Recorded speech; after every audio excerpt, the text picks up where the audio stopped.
We're now less than a month away from the Carney government's first budget, and today Finance Minister François-Philippe Champagne detailed some changes to how this government will present its finances. First, all future budgets will be tabled in the fall. A smaller fiscal update will move from fall to the spring.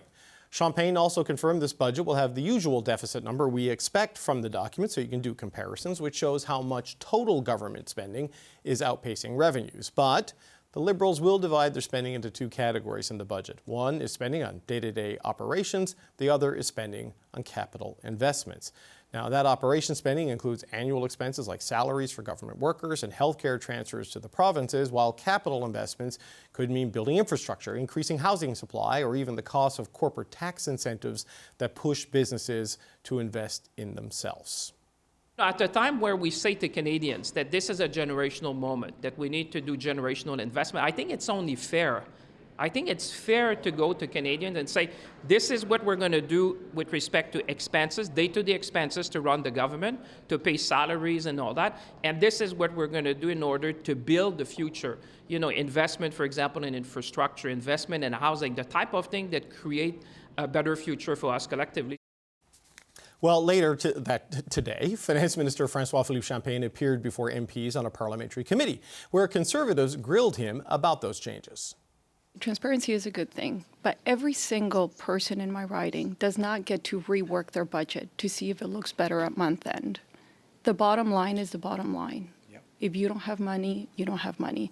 Why are you changing how you're presenting the budget? Are you guys going to be cooking the books, trying to trick Canadians with these tricky accounting practices, or both? I think, Madam Chair, it's irresponsible for a member of Parliament to use language like that. I will say that. It's irresponsible. Because the member knows full well that we're not replacing anything, we're adding. Okay, let's bring back the power panel. Vandana Cotter, Kate Harrison, Brad Levine, and Rob Russo. Kate, had Mr. Champagne said, yes, we will be cooking the books, Mr. Holland would have had quite the news story there.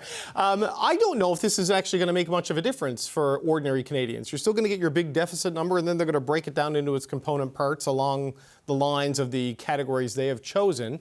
But if the apples-to-apples comparison still holds, is this a big deal? I think we're comms professionals on this panel, and when you don't like the wording of something, you recast it and you call it something different. And I think that that's what the government is doing when it comes to debt and deficit.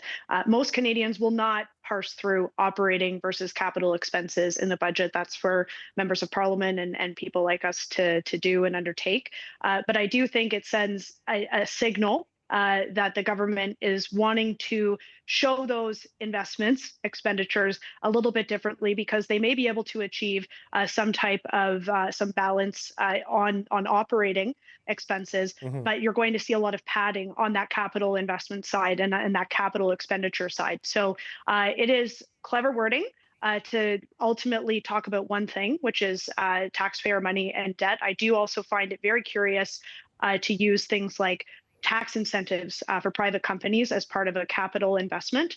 That usually a capital investment or expenditure is something that you own. It's a it's a port, it's a bridge, it's a physical building, and that would be a very liberal interpretation of a capital expenditure. So for the party that said during the election campaign that you shouldn't be counting on, prospective investment into the country to look at your bottom line and your ability to economically grow, it's a bit of a reversal now to see them talking about things like corporate welfare as a capital expenditure on the part of the government.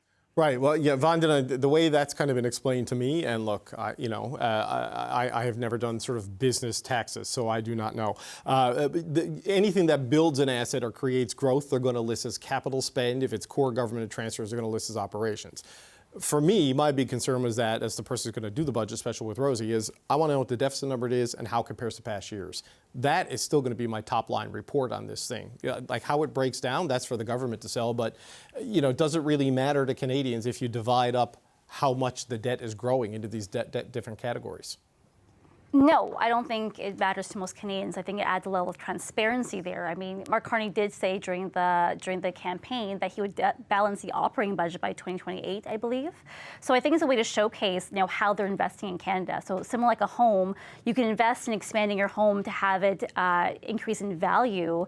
But if your yearly operating or maintenance schedule is going to be too much, that's going to be a question to people. So I think it's focusing on this is a CapEx-focused government, and it shows the priorities of this government.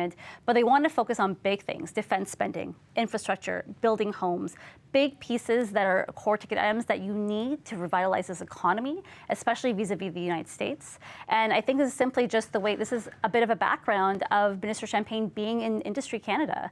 I think from an investment perspective, a lot of people, while regular Canadians may not pay attention to it as much, I think people in corporate Canada will pay attention and want to know most of their fiscal new year starts in November. And they want to see where does the budget fall into that, what kind of support they get, and where they can invest into the economy.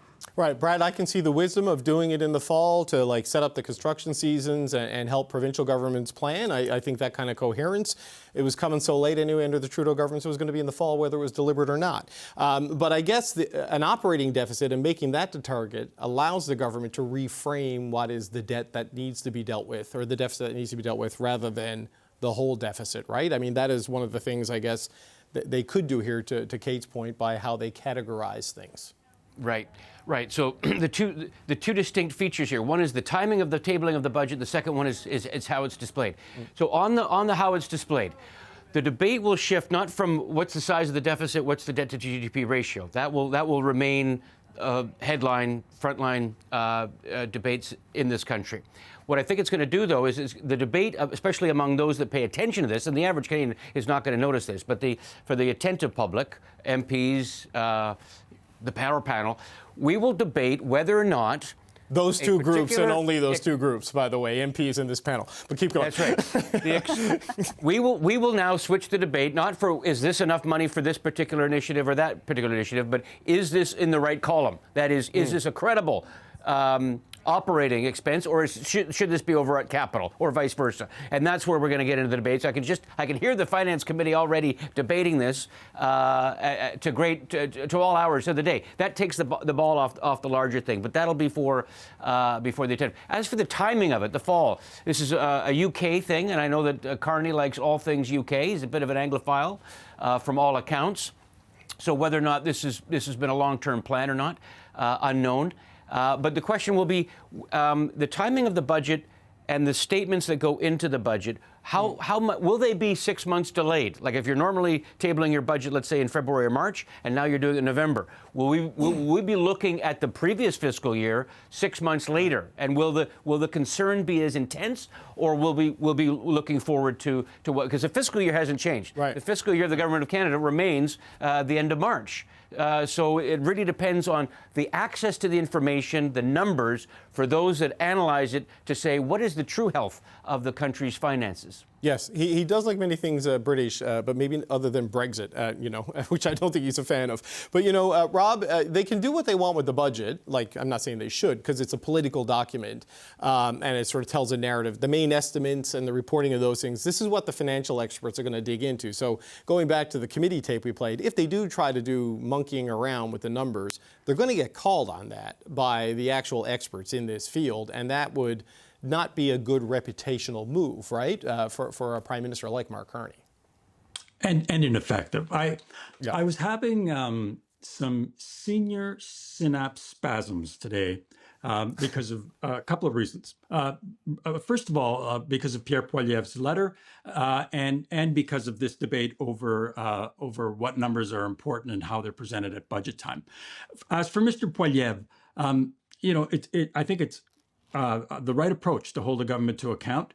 But I was contrasting that to Brian Mulroney, who in June of 1984 decided that he was going to get involved in Canada-U.S. relations as the opposition leader, goes down to Washington, gets invited to see Ronald Reagan, goes in there and comes out and says that he prevailed upon Mr. Reagan to consider reducing the U.S. quota on Canadian steel and to give serious thought about the problems of acid rain. That's one approach versus the Poilievre approach today. The other thing that struck me about Mr. Mulroney in my foggy islands of recollection were that he too, particularly near the end of his time as Prime Minister, tried to tell Canadians that the government was running in the black. And it was only because of the money that was going towards interest payments that we had a substantial deficit at the time. And I can report to you that we as reporters paid no attention to the fact that the government was running in the back on an operational it was just basis, our debt. and neither did Canadians.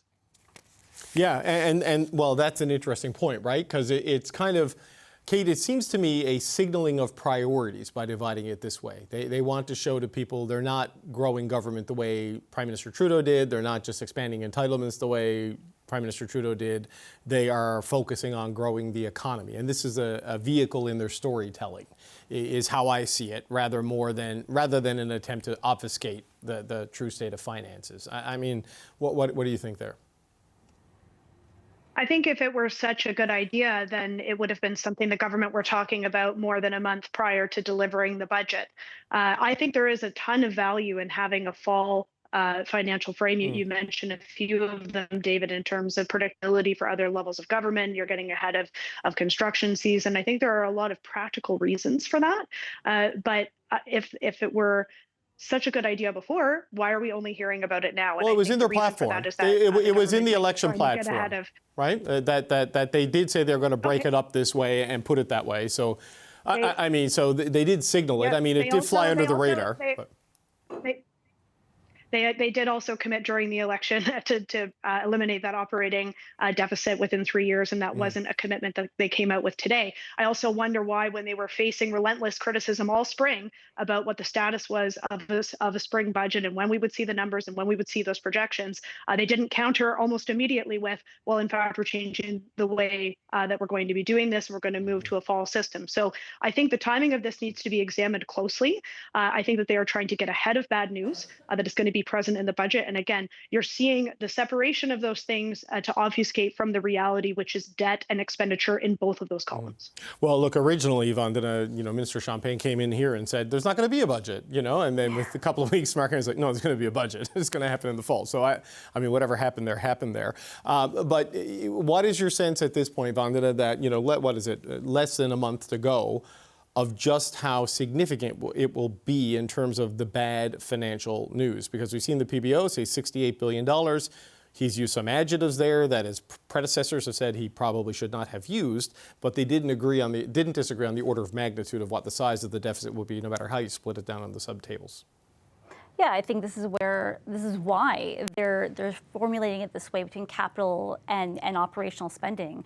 I think investments into the economy that is needed right now, which I think most Canadians are behind in terms, again, defense spending, infrastructure, people can get behind that. And I think people can understand a deficit if they know where it's going. So if they understand the investment versus what costs to maintain, if there's salaries, et cetera, people can sometimes, they'll understand if that, they will be more focused on if that goes too high. But I think if they see that what is going into the economy, what is going to support Canadians at the time, especially given what's happening in the United States, I think Canadians can be more understanding of that. Brad?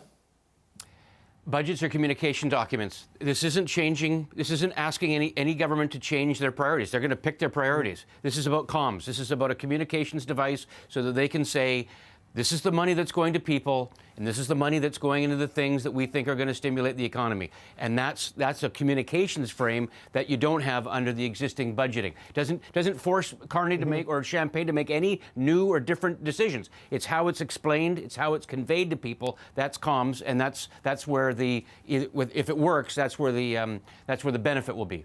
So, Rob, casting back to when I first came here to cover budgets as one of the core things in my job, the job you hired me to do, we would huddle in the budget and talk about it in the lockup, in the briefing, and discuss what we thought the big directions were, the themes, the storylines.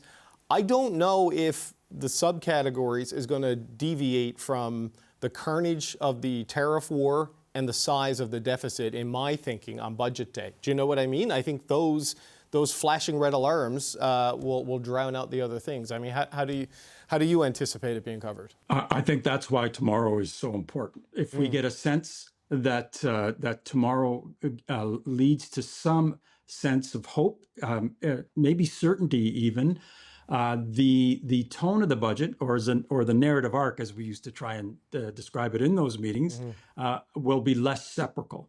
As it stands now, I think the Prime Minister has been trying to condition Canadians for grim news, particularly if there is no agreement on tariffs, to reduce the sectoral tariffs. So I think we're going to get a very good indication of how grim the budget might be after tomorrow. Yeah, well, look, certainty could make it more grim, right? If the Prime Minister comes back and says we've got to live with 30% or whatever, and just pulling a number out of there. Kate, quick last word to you. I mean, I guess if it is bad news tomorrow, at least on the direction of where the president seems intent on going, I mean, the subtables are not going to matter too much when you look at what the stakes would be for real people. I think it is less of a concern for this budget. I think there is a political reality in a permanent fall budget, which is that we will see more fall elections with the budget serving as a platform for the government to run on. And I think that, that is at least perhaps some predictability in a relatively unpredictable situation, is that you're going to see a movement back towards, the fixed election time frame, if not on a 4-year cadence. But the government, there's no need for them to duplicate work in creating a platform when they can simply come back after summer break, drop a budget, and then ask voters to cast their ballots. That's an interesting point. I don't mind fall elections, just not this fall. There's enough happening.